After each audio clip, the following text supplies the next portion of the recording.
स्वागत करती हूँ आप सभी का स्टडी मंत्रा के मंच पर। शुरू करेंगे अपनी करंट अफेयर की क्लास को। बहुत इंपॉर्टेंट क्वेश्चन है, सारे के सारे सभी के सभी एग्जाम में आने वाले प्रश्न हैं।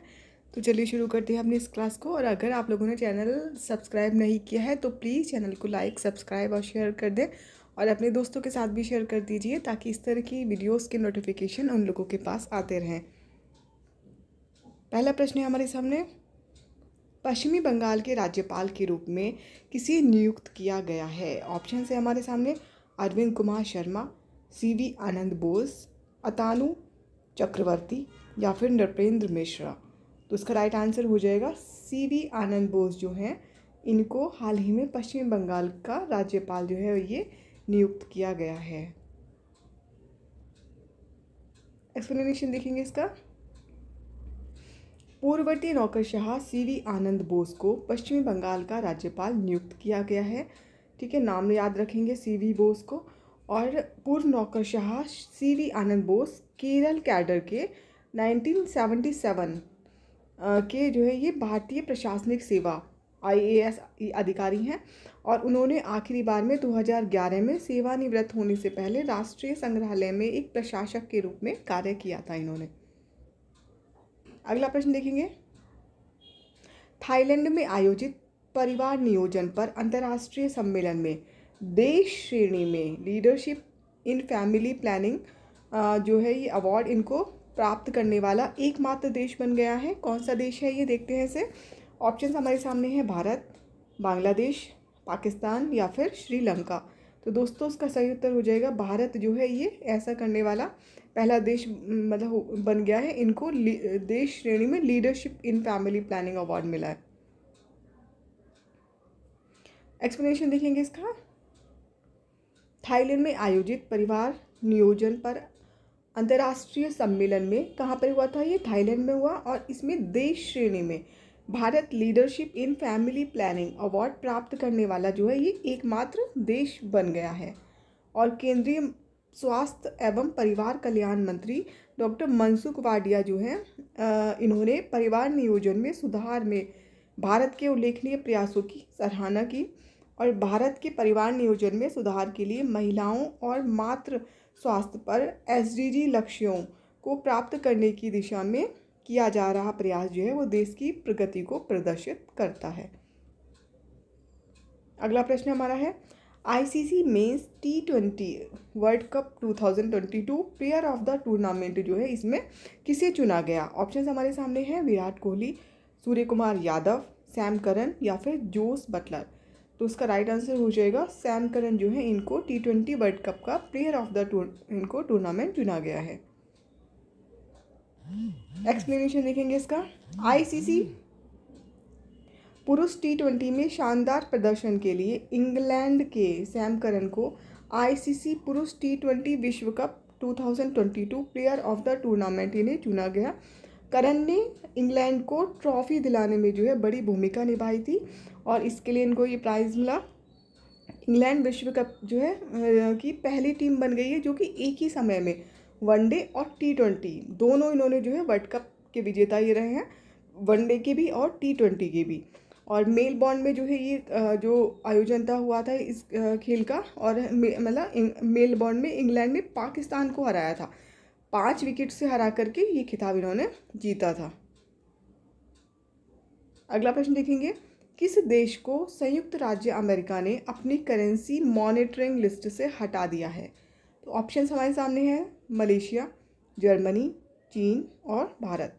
तो इसका आंसर हो जाएगा अमेरिका ने जो है मॉनिटरिंग करेंसी मॉनिटरिंग जो लिस्ट है इससे भारत को हटा दिया है अभी हाल ही में। एक्सप्लेनेशन देखेंगे इसका। संयुक्त राज्य अमेरिका ने ट्रेजरी विभाग ने मतलब भारत को अपनी करेंसी मॉनिटरिंग लिस्ट जो है इनकी इससे इनको हटा दिया भारत को, और पिछले 2 सालों से ये भारत जो था इस सूची में था, और भारत जो है इसके साथ अमेरिका ने मैक्सिको और इटली, वियतनाम और थाईलैंड इन चारों देशों को भी भारत के साथ में इस सूची से USA ने हटा दिया है। और USA मतलब संयुक्त राज्य अमेरिका ने उन व्यापारिक भागीदारों की सूची से हटा दिया है जो उनकी मुद्रा प्रथाओं और व्यापक आर्थिक नीतियों पर मतलब ध्यान देने योग्य हैं।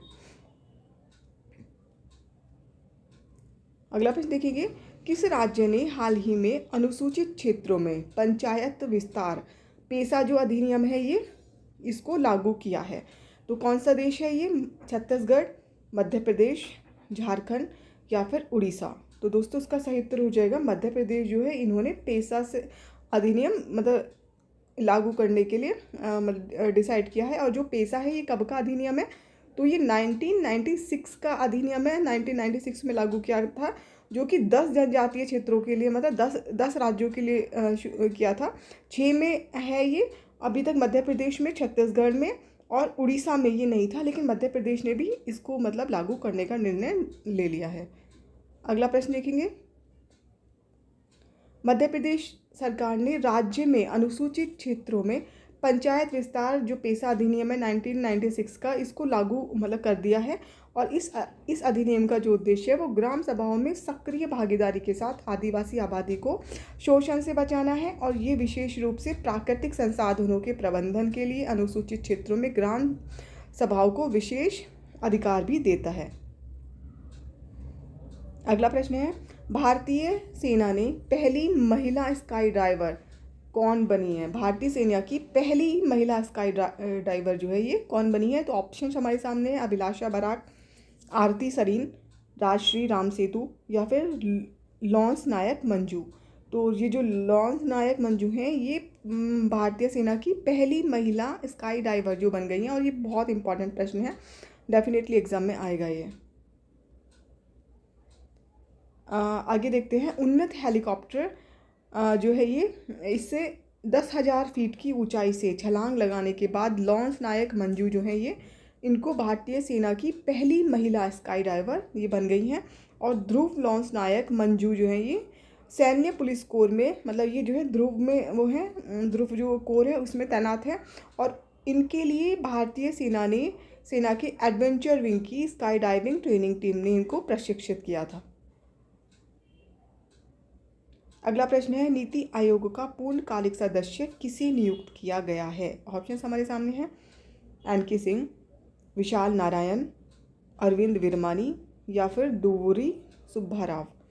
तो इसका सही उत्तर हो जाएगा अरविंद विरमानी जो है, इनको नीति आयोग का पूर्णकालिक सदस्य बना दिया गया है।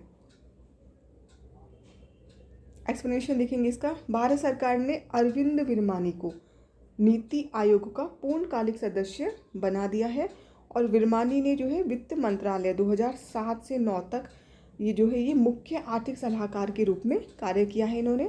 और इन्होंने फरवरी 2013 से अगस्त 2016 तक मौद्रिक नीति पर भारतीय रिजर्व बैंक की तकनीकी सलाहकार समिति के सदस्य के रूप में भी कार्य किया है डॉक्टर विरमानी ने। अगला प्रश्न देखेंगे, डोनी पोलो हवाई अड्डे है ना, डोनी पोलो जो हवाई अड्डा है ये, इसका उद्घाटन किस राज्य या फिर केंद्र शासित प्रदेश में किया गया है? ऑप्शन हमारे सामने हैं, अरुणाचल प्रदेश, गोवा, सिक्किम या फिर अंडमान निकोबार। तो इसका सही उत्तर हो जाएगा अरुणाचल प्रदेश में जो है ये डोनी पोलो हवाई अड्डा जो है इसका उद्घाटन किया गया है। एक्सप्लेनेशन देखेंगे इसका, प्रधानमंत्री नरेंद्र मोदी ने अरुणाचल प्रदेश में पहले ग्रीनफील्ड हवाई अड्डे डोनी पोलो का उद्घाटन जो है किया है इन्होंने, प्रधानमंत्री ने। और फरवरी 2019 में प्रधानमंत्री द्वारा इस हवाई अड्डे की आधारशिला मतलब रखी गई थी और उद्घाटन अभी इसका किया गया है। डोनी पोलो हवाई अड्डा जो है ये अरुणाचल प्रदेश में तीसरा परिचालन हवाई अड्डा होगा, जो कि पूर्वोत्तर क्षेत्र में कुल हवाई अड्डे की संख्या 16 तक मतलब लेके की जाएगा। अभी जो पूर्वोत्तर है वहाँ पर 16 हवाई अड्डे टोटल इसको मिला करके हो जाएंगे। अगला प्रश्न देखेंगे, भारत किस देश के साथ यंग प्रोफेशनल स्कीम शुरू करने जा रहा है? तो ऑप्शंस इसके लिए हमारे सामने हैं, यूएसए, यूके, रूस या फिर फ्रांस। तो इसका सही उत्तर हो जाएगा यूके जो है, इसके साथ में भारत ये यंग प्रोफेशनल स्कीम जो है शुरू करने के लिए जा रहा है। एक्सप्लेनेशन देखेंगे इसका, भारत और यूके ये दोनों एक नई पारस्परिक वीज़ा व्यवस्था का अनावरण करने जा रहे हैं, जिसके तहत क्या होगा, 18 से 30 वर्ष की आयु के बीच के 3000 डिग्री धारक जो हैं इनको भारतीय नागरिकों को हर 2 साल तक रहने का और काम करने के लिए ब्रिटेन आने की इनको अनुमति दी जाएगी। और UK India young professional scheme जो है ये पारस्परिक होगी, जो कि 2023 की शुरुआत में ये खुलेगी।